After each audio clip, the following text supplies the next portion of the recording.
audio, or you can even watch back. Giving players all the props, or put them on blast. We don't give no hot takes, only talk facts. We're giving all our devotion, riding high on this wave of emotion. Going all out, yeah, cause this is our time. No, ain't no stopping us till we reach the finish line. All in, we came here to win. We're gonna give everything. S-I-C-K on the run. S-I-C-K, sick. On fire, we're ready to fight. We'll bring the house down tonight. S-I-C-K on the run. S-I-C-K, sick. Play it on the car ride, play it when you lounge. X and O, you know that we can hold it down. Shout out to my man Sammy, got it off the ground. And to all the listeners tuned in right now, got debates, analysis, and speculation. This is sports talk for the new generation. You know where to find us, got a reputation. Sick podcast, your #1 sports destination. Giving all our devotion, riding high on this wave of emotion. Going all out, yeah, cause this is our time. No, ain't no stopping us till we reach the finish line. All in, we came here to win. We're gonna give everything. S-I-C-K on the run. S-I-C-K, sick.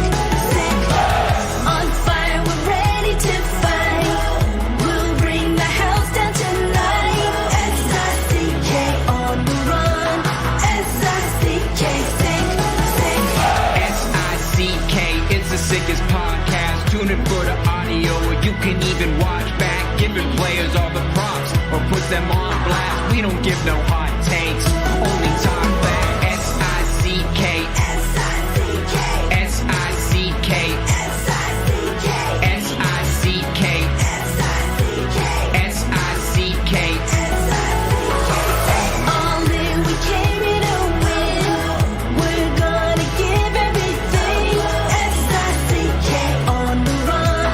S-I-C-K, sick. S-I-C-K is the sickest podcast. Tune in for the audio, or you can even watch back. Giving players all the props, or put them on blast. We don't give no hot takes, only talk facts. We're giving all our devotion, riding high on this wave of emotion. Going all out, yeah, cause this is our time. No, ain't no stopping us till we reach the finish line. All in, we came here to win. We're gonna give everything. S-I-C-K on the run. S-I-C-K, sick. On fire, we're ready to fight. We'll bring the house down tonight. S-I-C-K on the run. S-I-C-K, sick. Play it on the car ride, play it when you lounge. X and O, you know that we can hold it down. Shout out to my man Sammy, got it off the ground. And to all the listeners tuned in right now, got debates, analysis, and speculation. This is sports talk for the new generation. You know where to find us, got a reputation. Sick podcast, your #1 sports destination. Giving all our devotion, riding high on this wave of emotion. Going all out, yeah, cause this is our time. No, ain't no stopping us till we reach the finish line. All in, we came here to win. We're gonna give everything. S-I-C-K on the run. S-I-C-K, sick. On fire, we're ready to fight. We'll bring the house down tonight. S-I-C-K on the run. S-I-C-K, sick. S-I-C-K is the sickest podcast. Tune in for the audio, or you can even watch back. Giving players all the props, or put them on blast. We don't give no hot takes, only talk facts. S-I-C-K, S-I-C-K, S-I-C-K, S-I-C-K, S-I-C-K, S-I-C-K. Turn up your volume. Because you're about to listen to The Sick Podcast. With Tony Marinaro. 55 seconds left in the penalty, a minute and 27 seconds left in regulation time. Boston 4, Montreal 3. Lafleur coming out rather gingerly on the right side. He gives it into Lemaire, back to LaFleur. The sickest Montreal Canadiens podcast. You're in the fall! Sports entertainment like no other. Rejoint, on lui fait perdre la rondelle, une passe devant. Et c'est le dégagement et ce sera la victoire des Canadiens. Coupe Stanley pour les Canadiens, le 23e de l'histoire. You found the dogs! John, you found the dogs! He found the dogs! And all together, they worked a young team to the top.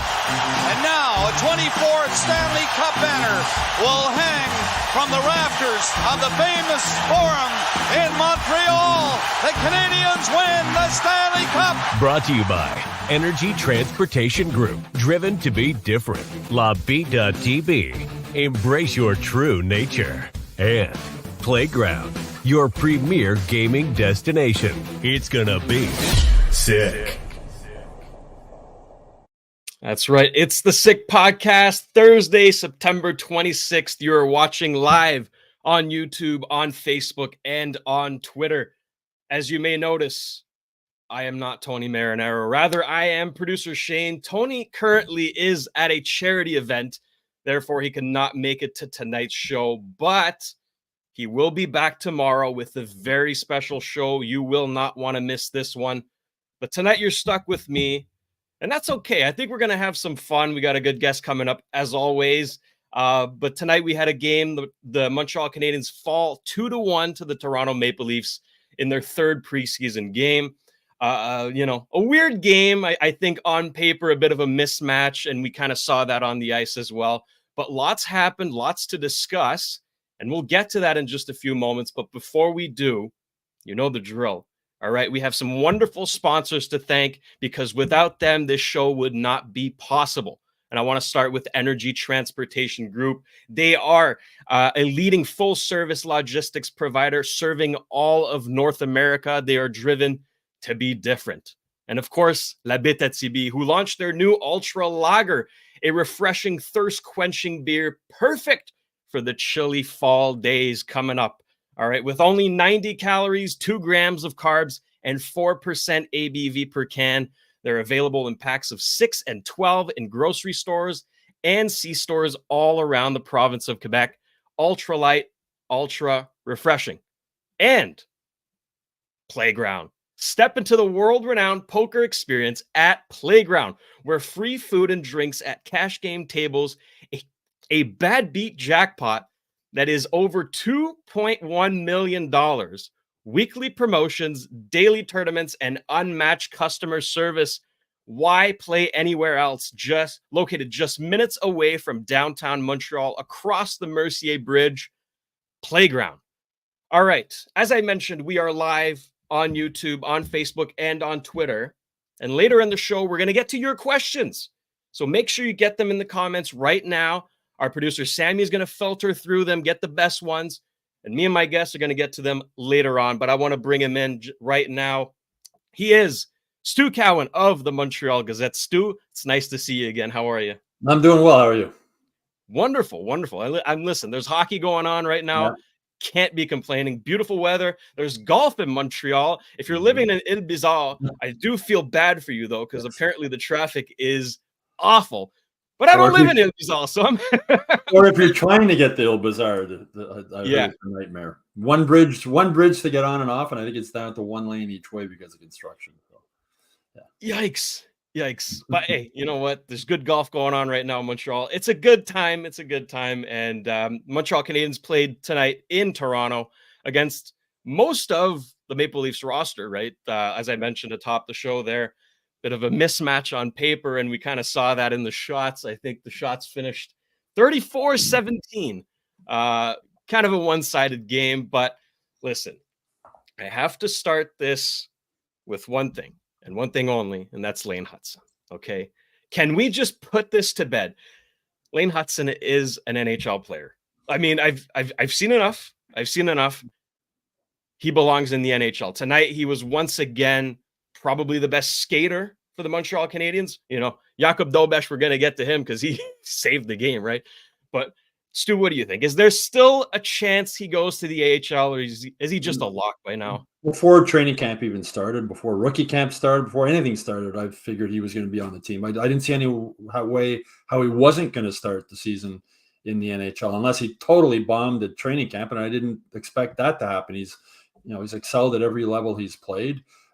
He was the most exciting player on the ice tonight. I mean, up and down. As you said, not the prettiest skater. You're not teaching any kids that skating style. It's sort of arms and legs flying all over the place. But when I mentioned that during training camp, one of the coaches said this, well, he's got giddy up. He knows how to get where he's going. And the other thing the coaches have talked about and his teammates too is just the compete level. And we saw it a few times tonight. There was one time he got caught up ice a bit, and he just busted his butt coming back, and he ended up breaking up the play, coming back the other way. So he competes so hard. What he lacks in size, 5'10", 162 pounds, but he makes up for it with so many other things. And vision is probably the top of the list, creativity and speed. He gets where he needs to go. And he's been a lot of fun to watch. And, I don't see how he's not on this team to start the season. We got a little taste of it last year when he played the last 2 games of the regular season. Didn't look out of place at all. The question is, who's he going to play with? I'm pretty sure it's going to be David Savard. Makes sense. Looked at him with Justin Barron. Justin Barron had a bit of a rough night near the end there, I thought. But with Lane Hutson, not everybody lives up to the hype you hear, but he's living up to the hype right now. You look at him, you see him in person, or you see his face on the TV screen. He looks like he's 12 years old. He looks like a little kid out there, like somebody brought their kid out to play. But he's a fun talent, and fans are going to really enjoy watching him. Is he going to make mistakes? Yes. Is he going to get rocked a few times? Yes, he got rocked in one of those rookie games against the Maple Leafs. He got right back up, though. But it's just an exciting player, and the type of player the Canadians need. Team that struggles to score goals, and especially on the power play. I think he's really going to be able to help the power play with the vision he has, with the way he can pass the puck, that saucer pass we saw during one of the scrimmage games. And you got Patrick Laine he'll be feeding. Euro Slavkovsky he'll be feeding. So it's going to be interesting to see how they set up the 2 power play units. But I'm excited about Lane Hutson, and I think fans are too. Oh, I listen, I catch myself smiling whenever he has the puck because I know something special is about to happen. Tonight was no exception. I thought he was wonderful. And I like that you mentioned that he's going to make mistakes, but he's going to fix them, right? Mm-hmm. He's a dog. He's a hound. This guy makes a mistake. He's on the puck right away. He doesn't give up on plays, right? Mistakes won't be a lack of effort. Mistakes won't be a lack of effort. And Marty St. Louis is going to allow him to make some mistakes, right? The more you have the puck on the stick, the more likely you are to make mistakes. So he's going to make some, but he's in a good situation where he's going to be allowed to make those mistakes and learn from them. And I think David Savard's the perfect defense partner for him. Veteran guy who will cover up for him. And Lane has been saying how he talks. David Savard talks him a lot on the ice. Like tells him when he has to chip it, when he can't try something fancy, he needs to make another play. But yeah, as you said, I mean, he's going to be on the opening night roster. Exactly. Now, one thing that kind of caught my eye, or maybe, a thought that popped into my head during the game here is watching him play, right? You mentioned his competitiveness is he's relentless, right? Yeah. Whenever he's on the ice, he's always doing something, always moving. And that's a good thing to a certain extent, because you don't want to deplete your entire energy level too early in your shift. Because if you get caught in your own zone and you're there for a minute and a half, he's going to be gassed too early. So listen, maybe he is a physical specimen and he can regenerate and has, a ton of energy to go around. But I want to ask you, do you think, the training staff and the development team should work with him on trying to maybe manage his energy, right? When he's on the ice, kind of like balance it a little bit so he can last longer on the ice. I'm sure they will. Preseason is one speed. Once they get into the regular season or regular games, and once you get like a month into the season or so, when the games really, really pick up in speed, there'll be a big jump in pace from what he's used to in the NCAA. But he's a smart kid. I mean, I remember talking with his Boston University coaches over the summer, and they're talking about how much video work he did and how he's one of those, he's a student of the game. He loves the game. He lives the game. He breathes the game. He wants to get better. He's easy to coach. You're talking about his defense. Rob Ramage, the Canadians director of player development, I asked him, how would you describe his defensive play? And he said, he's like a dog on a bone. And we've seen that in these preseason games. He's just relentless. He doesn't give up. And, tonight we saw him also. He threw a body check at Ryan Reeves. And Reeves went to hit him one time. He sort of spun away. So these smaller guys like him and Caulfield, they've been small their whole life, right? And they've played highly competitive hockey their whole life, and they've had a target on their back their whole life. They know how to avoid checks. They know how to not put themselves in dangerous positions. They've learned that since they were very young. But again, for all the talent and all the skills, the thing that's really impressed me from not having seen him play live or not having seen, just seeing video or the odd clips on TV is the compete level. Like he competes. He's got a Brendan Gallagher compete level in him with all the skills he has playing defense. And, he has different ways. He's not going to be able to muscle guys off the puck, but he has different ways of winning puck battles. He has different ways, as he put it, of putting guys into bad ice, like directing guys into areas they don't really want to go, but cutting them off. And his skating, like I said, his skating is not pretty to watch, but he's really agile. You see him cut and turn and pick up, as Rob Ramsey. He's got giddy up when he needs it. Like when he needs to get to somewhere, he gets there quick. The one thing I've noticed that he doesn't really have is an NHL shot. He hit the crossbar a couple of times. He has that sort of quick snapshot, but I don't think he doesn't have the Logan Mailloux blast from the point. But you can't have everything, right? But I mean, that little snapshot is effective. He had 2 shots tonight that went off the crossbar. But he doesn't, like, when you see him, when he does wind up, it's not a big blast, which isn't shocking considering he's not that big of a guy. No, that's it. And look, I just love his confidence, right? His swagger. He played against, mostly full Maple Leafs roster. Aside from Austin Matthews, most of the regulars were there. It didn't bother him at all. Like he was breaking guys' ankle, making guys look silly out there.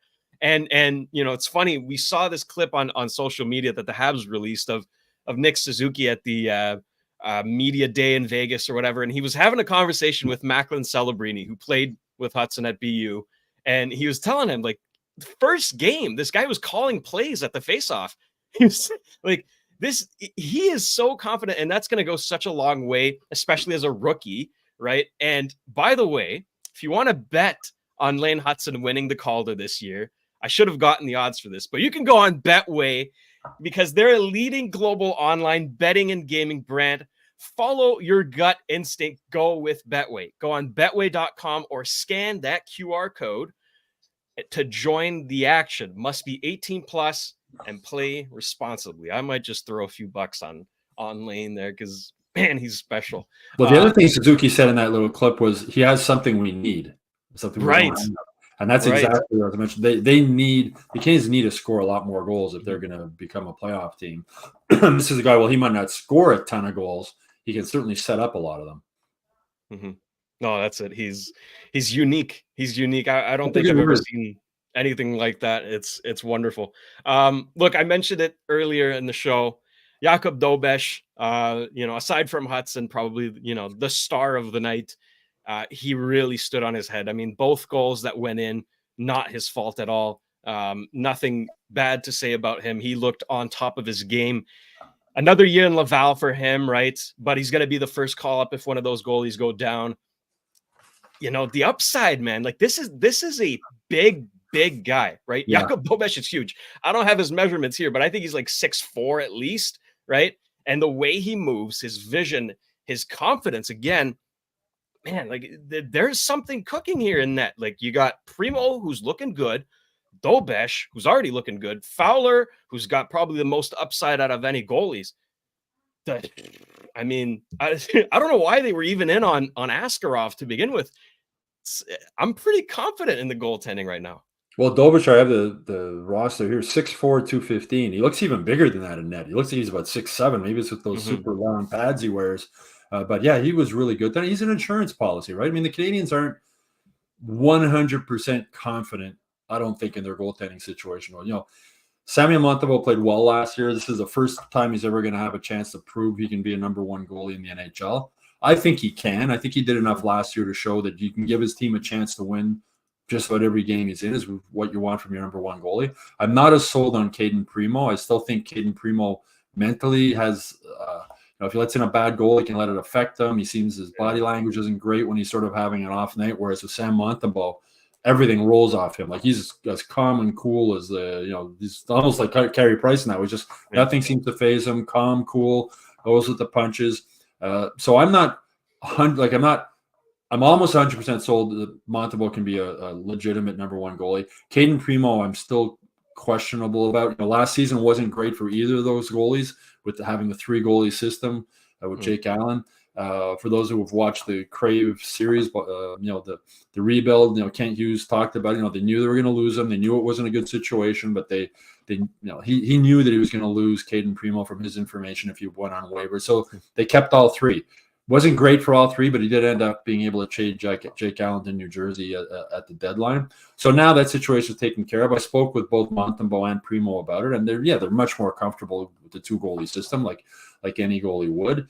This is also a contract year for Caden Primo, so he has even more pressure to prove something and prove that he can continue to play in the NHL. It's the first year of Montembeault's 3-year contract, so he wants to prove the Canadiens were right in giving him that deal. And that's the other thing that Hughes, he's talked about before with us in news conference, and he mentioned it in the documentary series also, that they didn't know. One of the reasons they kept 3 goalies last season is they weren't sure about Montembeault. First of all, they weren't sure if they were going to be able to sign him because he hadn't been signed yet through the season. And secondly, they weren't convinced that he could be a number 1 goalie. That's another reason why they kept all 3. So now Kent Hughes believes, obviously, that Montembeault can be a number 1 goalie. I do also, but I'm not sure if they're 100% convinced in either of these goalies, which is where you get Dobes, who is he'll play in Laval, and he's sort of in the bullpen, waiting if one of those other guys struggle or knock on wood, injury.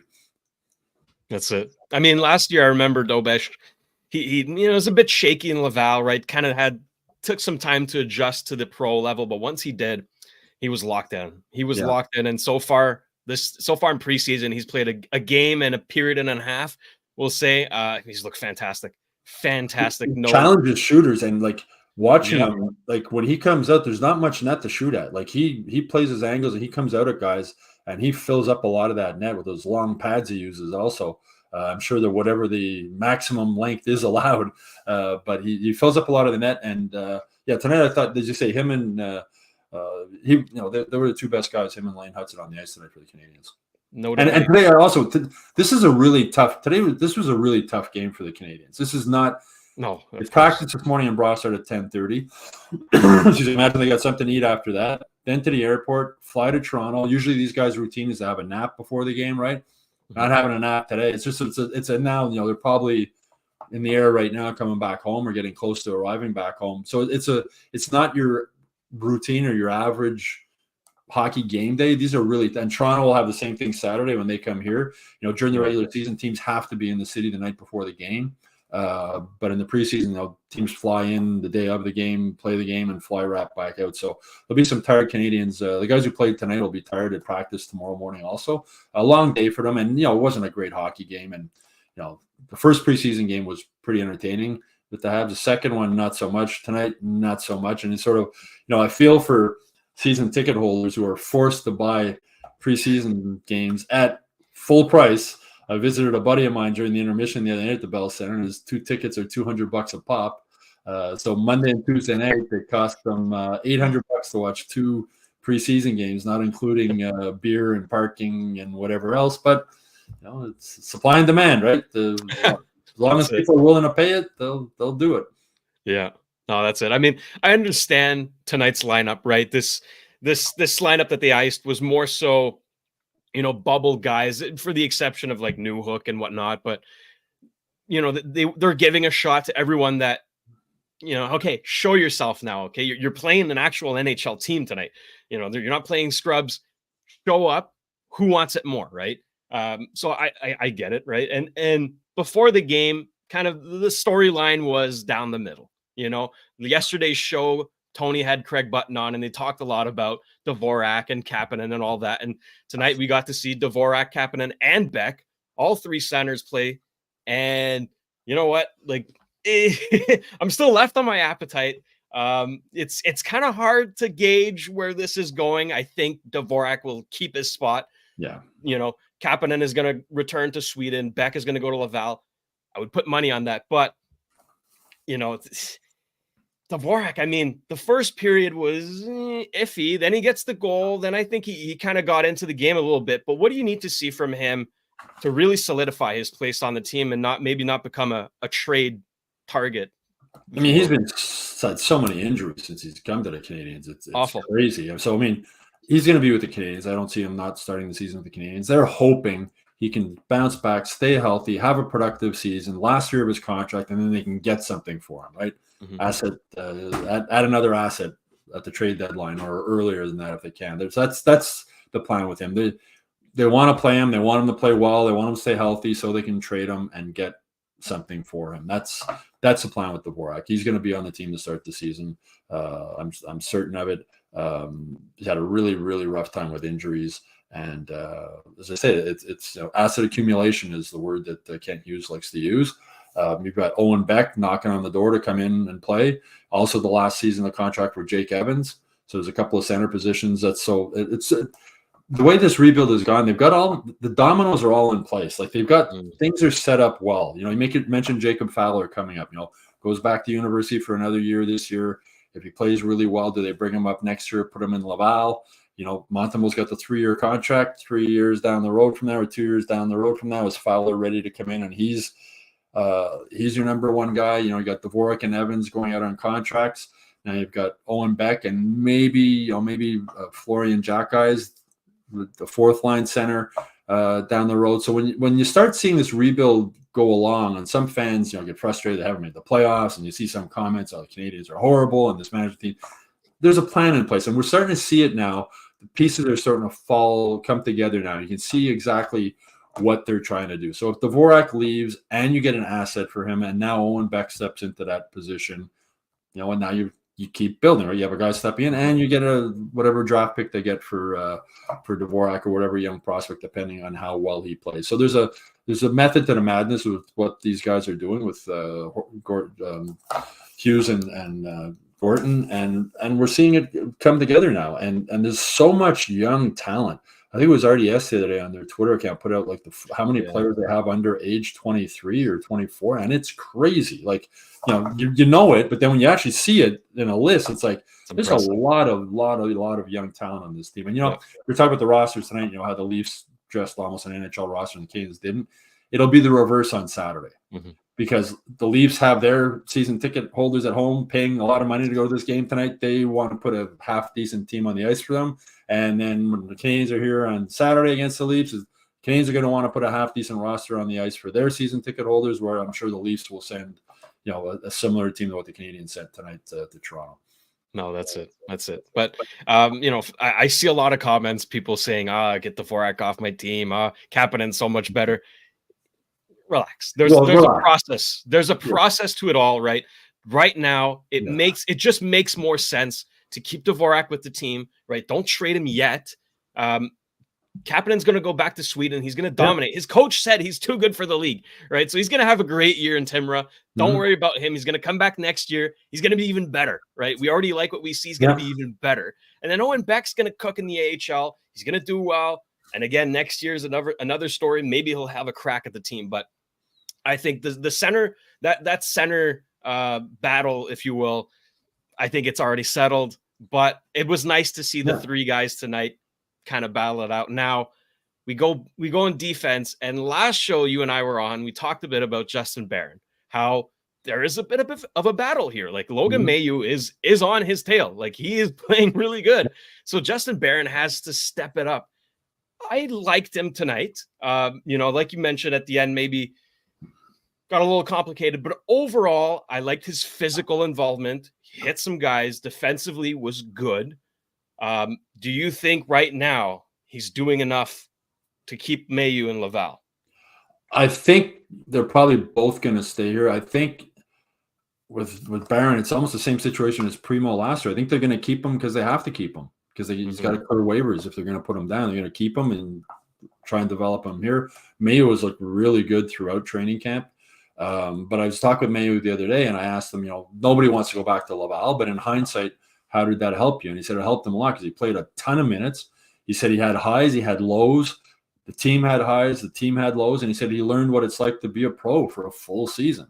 And there's ups and downs, and there's going to be peaks and valleys, and you're going to have good games and bad games, and you learn from all of that. And it's a lot easier to learn in Laval, where the spotlight's not as bright as it is when you're with the Canadiens and you're making a mistake. And I think that's why I think we're going to see David Reinbacher in Laval this year, Owen Beck in Laval this year. Yeah. Kapanen saying going back to Europe. There's nothing wrong with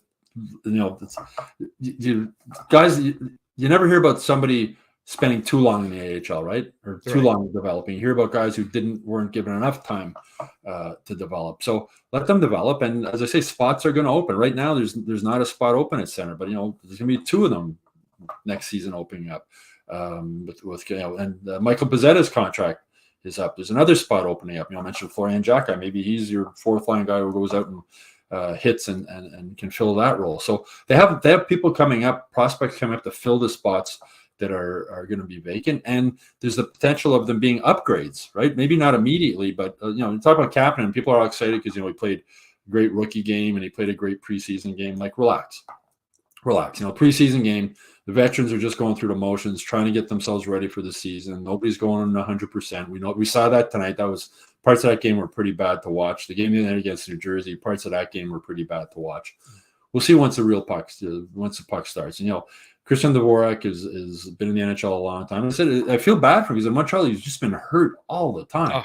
He's just the injuries. He's never really had a chance to show what he can do. And when he wasn't hurt, he was playing through a lot of injuries right before he went out. So again, we were talking about before, he's going to be on the team to start the season, and the Canes are going to hope he has a really good season, and he won't be here next year. He'll be a guy that they'll move at the deadline and get what they can, or earlier than that if they can. But I think he's a trade deadline move, and he's a guy, a veteran center that could help a playoff team going into the playoffs on a contract that's expiring also. That's right. Now, the reason why I'm asking about Barron as well is there's another defenseman in the equation here, and that's Jayden Struble. Mm-hmm. First period tonight, rough, right? Kind of the reason why the first goal went in. But beyond that, really like Struble tonight. The Canadiens can only keep 3 players, extra, right? Do they go 2 forwards, 1 D, 2 D, 1 forward? I think Pizzetta's got that one locked up. He's been fantastic so far in preseason. He's the ideal 13th forward, right? Now it's to decide, okay, who are the other 2? Because you have options, right? You mentioned Mailloux. You could keep Mailloux here. Barron, Struble, Barré-Boulet had another good game tonight. Pass it to Dvorak. It starts to be a little bit of an issue now.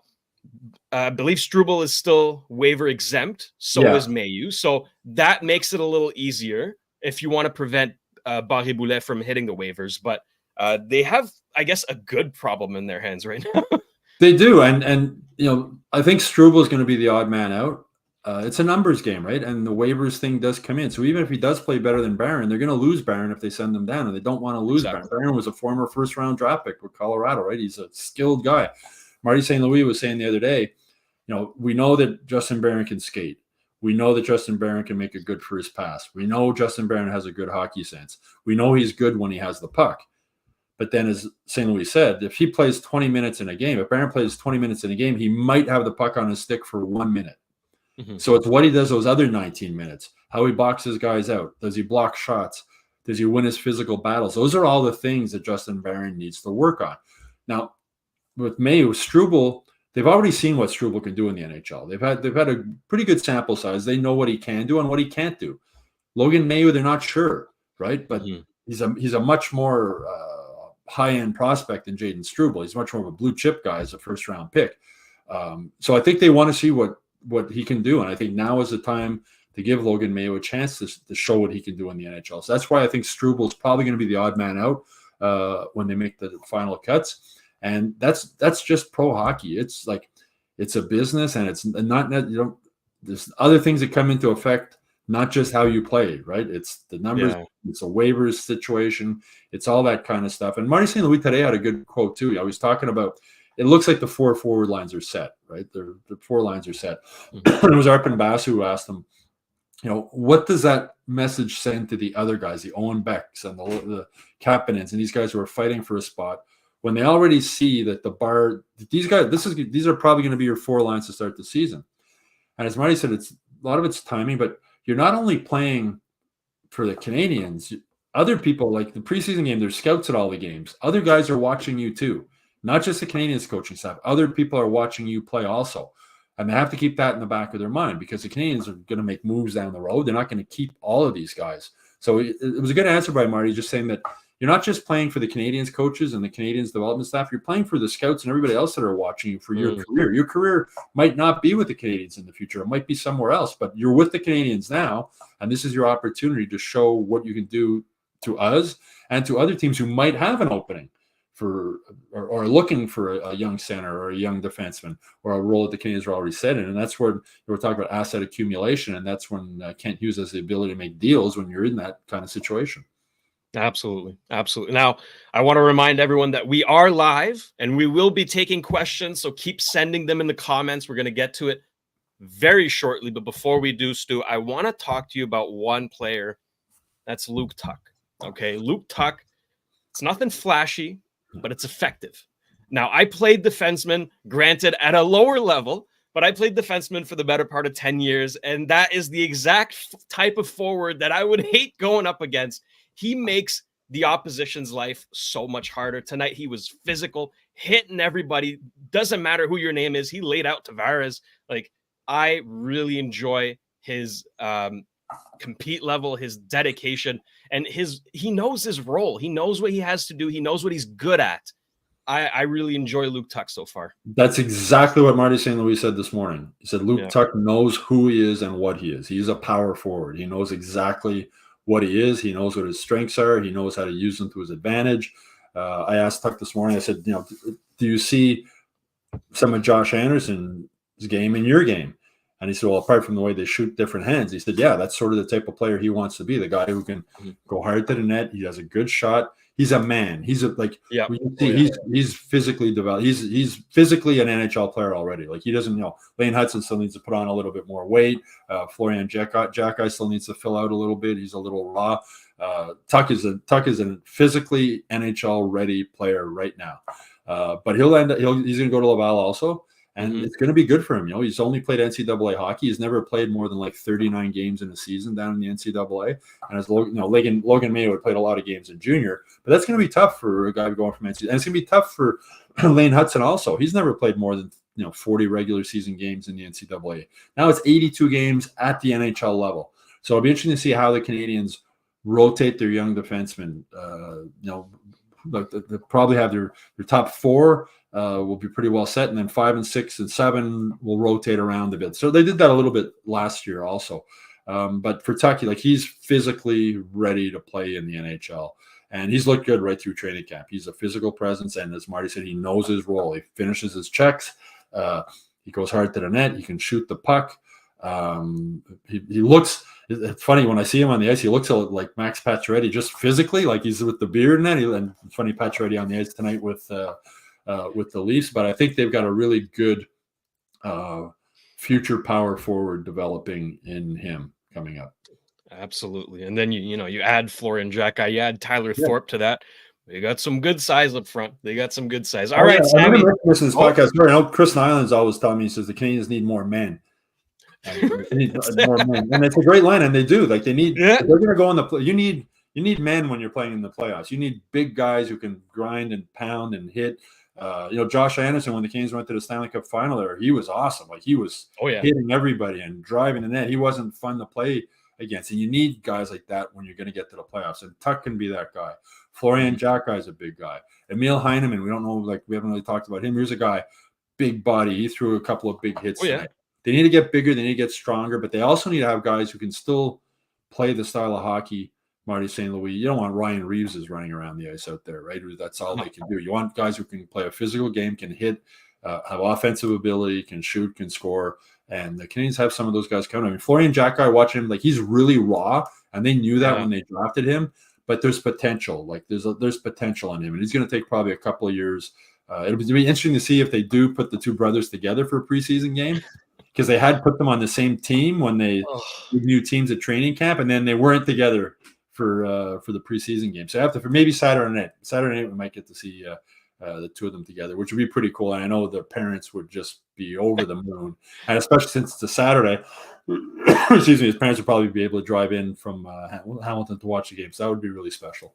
That would be. I think I speak for everyone when I say we want to see that. All right, Sammy, let's fire up some questions here. What do we got? From Daniel Liret. Question for Stu. Do you think the Habs need vets like Savard or Matheson, or are they better off trading them? Yes, they need those guys. Absolutely. They really need those guys. You can't go into an NHL season with 6 young, inexperienced defensemen. Logan Mayhew's good. Lane Hutson's going to make mistakes. Logan Mayhew's going to make mistakes. We've seen Justin Barron make mistakes at the NHL level. We've seen Arbor Jackai get sent down to Laval last season. It's tough to play defense in the NHL. You need those guys, and they really couldn't have 2 better veteran guys to work with these guys. 2 leaders. Mike Matheson has been there. Mike Matheson's been a first-round draft pick who struggled with the Florida Panthers, who was even used at forward for a little while because he was struggling so bad at defense, who was made a healthy scratch. He knows what it's like, the pressure to try and break in. He knows what it's like to be Logan Mayo. He knows what it's like to be these guys trying to break into the NHL and just how hard it is. And, he's already spoken with the guys about, stay off social media and don't just ignore, pay attention to what's happening. And then with David Savard, there's a reason why Caden Gooley was paired with David Savard when he first came up. There was a reason why every defenseman who comes up with the Canadiens is first paired with. There's a reason why Lane Hutson is going to be David Savard's partner when the season starts. I'm pretty much guaranteed. I wrote a column this week about that pair and talking how they sort of feed off each other. And Lane Hutson was saying, David Savard he knows where to be, and he knows, like, if you're in a pinch and you're stuck, he's in the right spot to bail you out, and he talks to him all the time. So to answer that question, they need those 2 guys. I think David Savard it's going to be interesting to see because I think they're going to trade him at the deadline. Mm-hmm. But if there's not that much, if they don't get enough, and depending how the other guys are developing, do they maybe keep him for 1 more year if he's really playing well with Lane Hutson? That's going to be something that's interesting to see down the road. But I think there'll be the return for him as at the trade deadline for a team going to the playoffs looking for that veteran guy. I think they'll get enough in return that they will move him. But with Mike Matheson, they've got 2 really good veterans, good leadership qualities to work with these guys, and good teachers. They're almost like second coaches on the ice with these guys. And, Reinbacher was paired with Matheson the previous preseason game. Mm-hmm. And asking Reinbacher about Matheson, basically he said the same thing as Hutson. Like, where he is. He talks to you on the ice. He talks to you on the bench. So you need to have those guys. I concur. Absolutely. All right, next question. Neil, what did you think about Jackai being on the PK? All right, big body, long stick. Is that something we could see during the season? Yeah, well, Mike Pizzetta was on the PK. Also, he had 4 minutes. All of last season, he played 4 minutes total on the PK. He had a regular PK shift against the Devils. So, Marty, you don't have your full roster, right? So your regular PK guys aren't there. So it's just a chance to try different guys here and there. And seasons are long. Guys are going to get hurt. So if one of your PK regulars get hurt and you go back, I remember in the preseason we used him we used Mike Pizzetta on the PK. He did okay. Mm-hmm. And talking with Pizzetta about it, my column I wrote today was on Mike Pizzetta. And I really like Michael Pizzetta. He understands his role. He knows what he is. He said, I want to be the best 4th line left winger in the NHL. He gets it. And I was asking him about, playing on the PK. He was telling me last season, he sat in every game he played. He sat in on the PK meetings, even though he wasn't on the PK, because he wanted to know what these guys were doing, and he wanted to see when they were breaking down the other power play, just in case that opportunity came up that he might get on the PK, he wouldn't be lost. So that speaks a lot to just the type of player he is, that he's trying whatever other tool he can add to his toolkit. He will. And I'm sure Marty St. Louis remembers that too. That's probably a reason why they did put him on the PK there. So he's just looking for any way he can. He knows his role, but if he can also play the PK, and Josh Anderson was on the PK a little bit also. And I remember I asked Marty St. Louis about that. I said, is that a way to maybe get him more involved, like after the brutal season he had last year, to get him on the ice more often rather than sitting when the PK is, power play, or when the other team's on a power play. And Marty said that's part of it, but he says he thinks Josh Anderson can be a PK player. So that's what the preseason's for, right? It's to try different guys. So can we see it in the regular season? Probably not the start. But if there are injuries down the road, or one of your PK guys has a penalty and he can't be used on the PK, there's different guys you can put in those roles. So that's smart coaching, and that's what the preseason's for. That's it. Absolutely. All right. Next question. Sean asks, if Kapanen convinces management he makes the team, which of these players have the best trade value? Dvorak, Armia, or Gallagher at 50% retention? As I said, I don't see Kapanen making the team because I don't think the value for either of those guys is. I don't know who would take Gallagher right now at 50%. I don't know who would take Steve. Dvorak at 50%, maybe Armia. So at this stage, I don't think there's enough. I don't think that trade would even be possible. But that's why they want these guys, like I was mentioning earlier. Dvorak has if he can stay healthy and have a really good season, then you can get something, and then there might be a trade. But as I said, I don't see that happening before the season starts. No, I don't think there will be another trade before the season starts. If there are any roster moves, it's going to be through waivers, and even then, I'm not expecting much. I think the team you have now is the team you're going to start with. And as I said earlier, next season there'll be positions opening. It's timing and it's a numbers game, right? So next year at this time, there's going to be jobs available for these guys. Right now, those jobs they're not available because of contracts and etc. Precisely. All right, next question. Got some good ones so far. Darren asks, what's the plan next year to have 4 rookie forwards next year with Demidov? You have to break them in at different times. That's what a nice problem for Marty St. Louis to have. You know what I mean? Going from last season having one forward line to the possibility next season. Okay, now who's not going to be on the top 6? Exactly. You know, if Line is still like, who's not going to be? Newhook's probably the obvious guy that would drop down. But I mean, if Newhook's on your third line, that's more of a role where he should be, right? For so many years, the Canadiens have guys playing out of where they should be. You know, like David Desharnais wasn't a number 1 center, but he was a number 1 center because they didn't have anybody else. And we've seen that so long for so many years with the Canadiens, where you have guys playing in positions they shouldn't be in just because they don't have anybody else. So now, as I say, with the domino thing with this rebuilding, we're starting to see it. We're okay. So if Alex Newhook falls down to be your third line center or a winger, that's a pretty good third line center. I mean, he could surprise us this year as a top 6 and light it up playing with Line and Dak. But if he drops down and you put Demidov on second line, and then you got Demidov and Line and Doc or however they set it up, by that time, lots of things can change. I mean, it's not written in stone that Suzuki, Caulfield, and Salkowski are going to play together for the rest of their life, right? Lines change, but what a nice problem for Marty to have. Marty spoke about that the other day when he was asked about those things. It's nice. It's been a long time since the Canadiens coaches had those problems. So exactly. I think Marty St. Louis is excited about having some tough decisions to make. And so he's not the only one. Yeah. Like even this year on the power play, it's going to be interesting to see how they work out the power play. Does Hutson replace Matheson on the number 1 unit? How do they set that up? They've got it's going to be fun. That's one of the reasons this season I'm really looking forward to it. Absolutely. All right, what else we got? MC question: why the Habs did not put a safe lineup to protect Hutson, knowing the Leafs would be so big and harsh tonight? Well, if I may. They did play Jack-Eye. They did play Struble. They did play Pizzetta. They did play Tuck. They were pretty physical. I mean, I have the hits here, right? The Habs had 26 hits to 13. So physically speaking, I think it's pretty good. It's pretty good. Yeah, I mean, and it's preseason. I mean, watching the game tonight, and I know after the hit on Tavares that Pizzetta put, and Tavares sort of hurt, and I think it was Gary Galley saying in the broadcast, "Oh boy, Ryan Reeves is going to answer for that," and it didn't. It's the preseason. And Arbor Jacka would be insane to fight during the preseason. Exactly. He's coming off 2 shoulder surgeries. He's like, it's the preseason. So why didn't, as you say, they did have big bodies out there, and I'm sure part of that was because Lane Hutson was there. But it's the preseason. It's not a regular season game, and it's I can't think of anything more ridiculous than preseason fighting, unless it's 2 guys who are probably not going to make their teams and they're trying to show something. But like for Arbor Jacka to fight Ryan Reeves in the preseason, to me, it makes absolutely no sense whatsoever. Right. It's like when Domi asked Struble to fight today. He's like, come on, what are we doing here? What are we doing? Yeah, it's preseason hockey. Preseason, I said, unless it's Florian Jacka in the lineup of some young guy on the other team who wants to go, but I mean, it's ridiculous. No, that's it. All right, next question.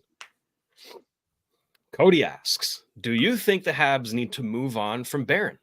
We gave up Lehkonen for him, and that's probably why you should move on for him. It's a first-round pick. Like Barron still has a ton of upside. Oh, he does. As I mentioned before, it's his play away from the puck. He's 22 years old. Marty St. Louis, Hall of Famer, right? Mm. Was 23 when he made the NHL. And he played like 18 games. He got sent back to the AHL. And then the next year he came up and played a bit with, I think, 50 games with the Calgary Flames and then was released. Like nobody wanted him, was released at 24 years old. Went out to have a Hall of Fame career, right? So Preston Barron is 22. He's a defenseman. Toughest, apart from goaltending, probably the toughest position to break into as a young guy. 25th overall draft pick. You don't get picked 25th overall in the NHL draft. You're 25th best player in the world at your age. You don't get that unless you're a really talented player, and he's a really talented player. And I think mentally, it's been tough too. A couple of years ago, they really did everything in their power to try and make him make the team, and he just had a bad training camp, and he didn't make it. Got sent back to Laval. He's been sent back to Laval now 2 years in a row. He doesn't want to have that happen again. And they really can't send him down again, as I mentioned earlier, because of the waivers thing. So I think it's just a case of patience with him. 22 years old. They're not ready to give up on him yet. As I said, he'll be one of the 7 defensemen unless they decide to keep 8, but I don't really think they will, and maybe rotate it in and out. But he's got the physical ability. He just, as Marty St. Louis said, he just needs to be better than 19 minutes. If he's getting 20 minutes of ice time, the 19 minutes he doesn't have the puck. Those are the things he has to work on. Exactly. I mean, if you picture this, right? If Mayu, Reinbacher, and Barron can all reach their ceilings, can all develop into solid NHL players, your right side is loaded. Oh, yeah. Loaded. Like, so I certainly would not give up on Barron anytime soon. He's looked fine. Like he's not been egregiously bad. You know, some people talk to him like he's the worst player ever. Relax. Like he's been fine. As you mentioned, and he's a right-hand shot. I think it was Mike Johnson. I think it was Mike Johnson on TSN who said, you want your kids to grow up to be left-handed pitchers or right-handed defensemen. It's sort of whatever it is. So that's another thing. That's another reason why they're not going to give up on him. He's a right-hand shot, and it's for whatever reason, it's hard to find solid right-hand defensemen in the NHL, and that's why they drafted David Reinbacher at 5th overall. I think if David Reinbacher shot left, I don't know if they take him 5th overall in that draft. Yeah. But he shoots right, and they did. So you need depth, and you especially need some depth at the right-hand side. Again, he's 22 years old. It's way too early to give up on him. Absolutely. And just ask Marty St. Louis, who team gave up on him when he was 24. Exactly. No, that would be a big mistake. Yeah. All right, next question. Marco asks, what do you expect for Laine in terms of points this season with the Habs? God, that's a good question. I don't know. I mean, I'm going to say like 60, but it wouldn't surprise me if he got 85 or it's sort of, he's so, it's so hard to predict with him with everything he's been through. And, Marty St. Louis was asked the other day, about getting him up to, like, he hasn't played hockey in almost a year, right? That's it. And he's been through the, the mental health issues he went through and everything else. He's not near game shape. He hasn't skated as long as the other guys have skated. And, Marty was asked, is the goal to get him ready for game 1 of the regular season? He said, not necessarily. Like, they're going to be patient with him. So it's really hard to predict what he's going to do. He's going to be given every opportunity to succeed. I mean, he's going to get lots of power play time. He's going to play on a pretty good line with, Doc and Newhook, and he's going to, he'll get on time on the first line also. I mean, the lines don't stick together forever. So it's hard to say. Like, I'm going to say, 55 points, something like that. But, when you talk about the odds makers, that'll be interesting to see what kind of over-under they set for him. Because it's hard to tell. It's really hard to predict what he will or won't do this season. Exactly. And especially since we haven't, we've seen him skate in a, preseason game and a little bit of a scrimmage. That's it. Yeah. Very small sample size. And, he's still developing chemistry, like you said, with Doc and Newhook. How does the power play look? It's all a bunch of different factors that we're not quite sure of yet. But he can shoot the puck, and he's going to be given every opportunity to score. Exactly. He's got that X factor. He's got that ability. If he's available on the waiver wire in fantasy, I'd take a gamble on him. I know someone in my league has him, so I'm trying to pry it out of him. Well, Arpin had in the story in the Athletic that they had a great line about Laine's first game. He said he prowls the ice like a great white shark. And I was talking with Arpa the next day of the press. That was like he nailed it because I was watching him, and he does. Like he doesn't look like he's moving fast, but he is. Like he just circles around and circles around and circles around, looking for a spot to get open where he can fire the puck. And who might be able to find him in those open spots? Wayne Hutson, right? Gee. So it's really interesting because he just finds open spots. And then I asked David Savard the other day, he's played against Laine a lot, including back when he had his 44-goal season with Winnipeg. And he said, you realize, like, if you got to watch him, because if you take your eye off him for a second and he gets the puck, it's gone. So it is. He's like a white shark just roaming around there looking for open spaces. And, Kirby Dach is very good at creating space for his line mates. It's one of his strong points when he comes over. He's good at the zone entry and then hanging on to the puck with that long reach. Alex Newhook is a good playmaker also. Wayne Hutson, Mike Matheson. So Laine is going to be given every opportunity to put up a lot of points. But as Marty St. Louis said, the first most important thing with him is to make sure he's happy here in Montreal. Make sure he's happy. Make sure he wants to come to the rink. Make sure he's having fun at the rink. Make sure it's a good environment for him. And the Canadiens have that environment in their locker room with their team. It was good that Laine was able to come in a couple of weeks before the start of training camp and get to know the guys and know the facilities in Brossard and whatnot. But it's really like I wonder what the over-under will be set for him for points. It's really hard to predict. That's it. You might want to go check out that way. To check out the over-under. All right, let's do one more question here before we head out. What do we have? Aaron asks, do you think the Habs can stay relatively healthy, or is this going to be a fourth year in a row with major injuries? Well, injuries are hard to predict, but they are somewhat preventable, right? Learning how to take a check, learning how to fall, that, the fundamentals. Again, it's very hard to predict, right? Well, we're talking about odds. The odds are that they're due. If there's any team in the NHL that's due to have a healthy season, look, Brendan Gallagher stayed healthy last season. He did not get hurt. That's remarkable. First time he only missed 5 games, and that was from the suspension that he got. So there's hope. That's it. But it's so many of the injuries have been fluky. I mean, Caden Gooley, appendix, before training camp even starts. And a bright note, he was on the ice this morning in Brossard. I saw him skating. Yes. I posted a little video there on Twitter. The Canadian said he's day-to-day, but the fact he's back on the ice and skating only a week after the surgery is good, although he looked exhausted on the ice, which is not surprising. Afterwards, it's amazing he's back on the ice skating after a week after that surgery. But, that's just seriously, I'm sure the training staff was like, seriously, he hasn't even got on the ice, and now he's got his appendix out.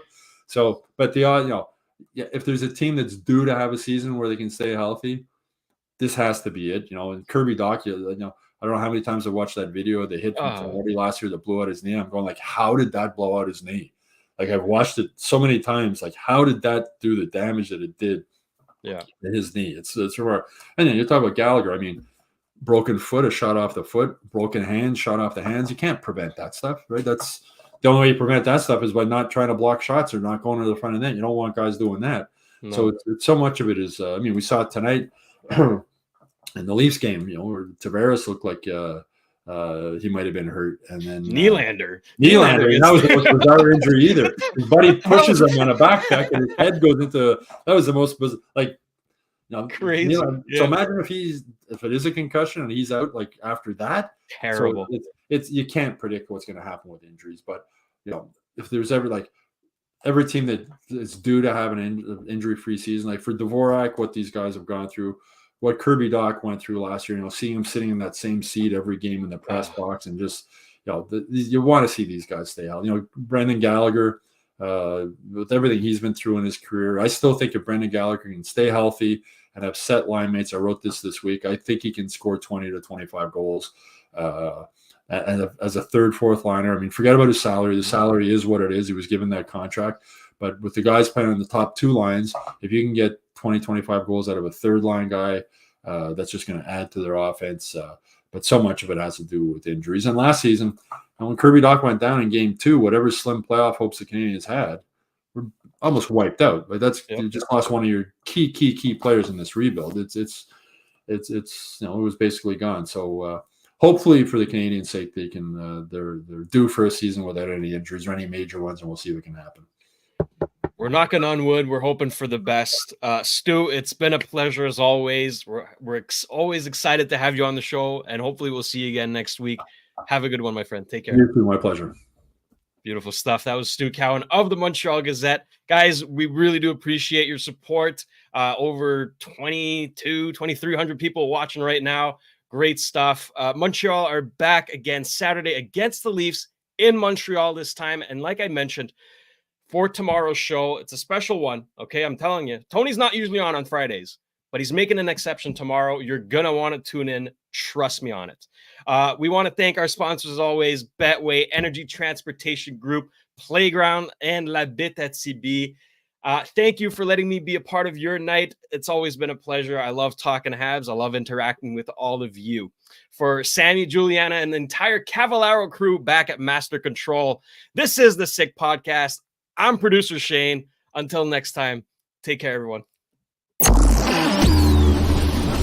And that's a wrap. Hope you don't miss us too much until next time.